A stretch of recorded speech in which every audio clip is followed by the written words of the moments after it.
Question number 16 করার আগে একটা কথা বলে নিই। আমরা লগারিদম অ্যান্ড এক্সপোনেনশিয়াল থেকে 1 থেকে 15 নাম্বার পর্যন্ত যে অঙ্কগুলো করেছিলাম সেই অঙ্কগুলো সবগুলোই অনেক সহজ সরল টাইপের অঙ্ক ছিল। কোশ্চেন নাম্বার 16 এই অঙ্কটা অতটা সহজ সরল না, এই অঙ্কটায় বেশ খানিকটা ঝামেলা আছে। আমি কোশ্চেনটা একবার তোমাদের জন্য পড়ছি। Given that y cube equal to a into e to the power 2x, if you plot ln y against x you find a straight line. Question number 1-এ বলা হচ্ছে যে তোমাদের ওই স্ট্রেট লাইনটার গ্রেডিয়েন্ট বের করতে হবে। আর কোশ্চেন নাম্বার 2-তে বলা হচ্ছে if it intersects ln y axis at 0,0.5 find the value of a.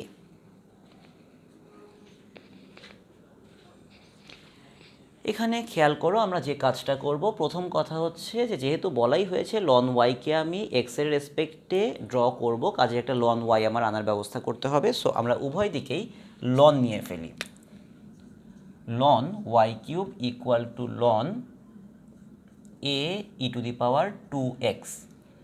এরপরে আমরা যে কাজটা করব তা হলো এই 3টা সামনে চলে আসবে, 3 ln y। কেন? এই ফর্মুলা অনুযায়ী যে মাথার উপর থাকা পাওয়ারটা সামনে চলে আসে, equals to ln A B. যে কোনো লগের ক্ষেত্রে log A B equal to log A plus log B. লনটাও তো এক রকমের লগ, জাস্ট ওটার বেসটা হচ্ছে ই। তাহলে ln এ বি এটা কী হয়ে যাবে? ln এ প্লাস ln বি, বি এর জায়গায় এখানে ই টু দি পাওয়ার 2x। তাহলে এখান থেকে আমরা লিখতে পারি 3 ln y equal two ln এ প্লাস, এই জায়গাটা খেয়াল করো, ln এবং ই এরা কি করে? একজন আরেকজনকে ক্যান্সেল আউট করে ফেলে। ফলে কি হয়ে যাবে? এটা সিম্পলি ln এবং ই ক্যান্সেল আউট করে সিম্পলি 2x থাকবে। তাহলে আমরা লিখতে পারি 3 ln y equal to 2x plus ln A. 3 দিয়ে যদি সবাইকে ডিভাইড করে দেই, ln y equal to 2/3x plus ln A divided by 3। তাহলে এখন খেয়াল করে দেখো, এই পুরো জিনিসটা যেহেতু বলা হচ্ছে যে এটা একটা স্ট্রেট লাইন, আমরা যখন ln y-কে x এর রেসপেক্টে আঁকবো তখন একটা স্ট্রেট লাইন পাবো। স্ট্রেট লাইনের জেনারেল ইকুয়েশন কি?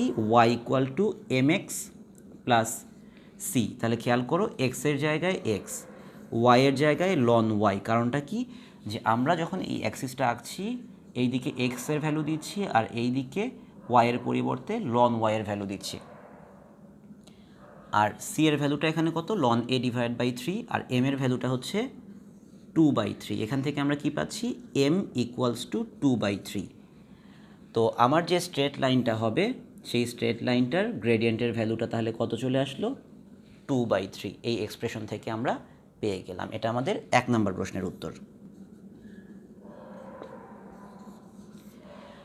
এরপর চলে আসো দ্বিতীয় অংশটায়। দ্বিতীয় অংশটায় বলা হচ্ছে যে if this straight line intersects ln y axis at 0,0.5। এই ln y অ্যাক্সিসটাকে আমাদের যে স্ট্রেট লাইনটা সেটা এই পয়েন্টে ইন্টারসেক্ট করলো। তো তোমরা কি জানো যে y equal two mx plus c, এই ইকুয়েশনে c এর ভ্যালুটা কত? c এর ভ্যালুটা সবসময় হয় y অ্যাক্সিস ইন্টারসেপ্টের ভ্যালুটা।